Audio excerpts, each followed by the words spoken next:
ប៉ុន្តែការពិវត្តរីកចម្រើនរបស់ប្រទេសនៅពិភពលោកគឺធ្វើឲ្យប្រជាពលរដ្ឋរបស់យើង 99.9% បានទទួលផលនេះហើយប្រើប្រាស់ស្របទិសដៅនៃការពិវត្តការប្រើប្រាស់បច្ចេកវិទ្យាដើម្បីបង្កើនប្រសិទ្ធភាពក្នុងការធ្វើកិច្ចការងារការរាយការណ៍របស់នគរបាលរបស់យើងវរៈព្រំដែនរាយការណ៍មកអគ្គស្នងការមិនចាំបាច់រត់សារទៀតទេមកផ្លេតមកដល់ហើយការដោះស្រាយបញ្ហាពលរដ្ឋអគ្គិភ័យបើសិនជាឆេះកន្លែងណាគឺព័ត៌មានដល់ភ្លាមអាចចេញភ្លាមប៉ុន្តែពេលជាមួយគ្នាគឺយើងមានប្រជាពលរដ្ឋ 0.1% ដែលគាត់ប្រើប្រាស់បែបនេះរួមទាំងការឆ្លៀតឱកាសពីបណ្ដាញអក្រិតគុណឆ្លងដែន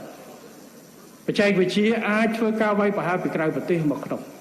អញ្ចឹងការប្រែប្រួលនៃការស្ថានភាពនិងការវិវត្តប្រទេសទាមទារឲ្យយើងត្រូវដោះស្រាយបែបណាតើបិទមិនឲ្យប្រជាពលរដ្ឋរីចម្រើនទេយើងមិនអាចធ្វើបានទេតើបិទបច្ចេកវិទ្យាមិនឲ្យប្រើយើងមិនត្រូវទេយើងមិនអាចលះបង់នៅការឆ្លៀតឱកាសប្រើប្រាស់បច្ចេកវិទ្យាដើម្បីផលប្រយោជន៍ខុសច្បាប់ដោយជន់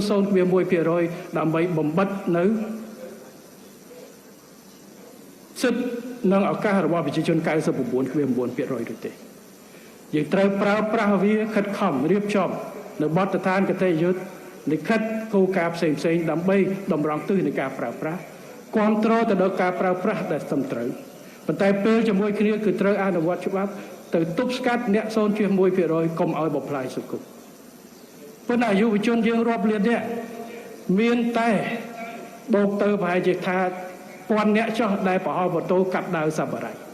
តែបើយើងមិនអនុវត្តច្បាប់មិនអាចគ្រប់គ្រងអ្នកទាំងនេះអាចបង្កភាពភ័យខ្លាច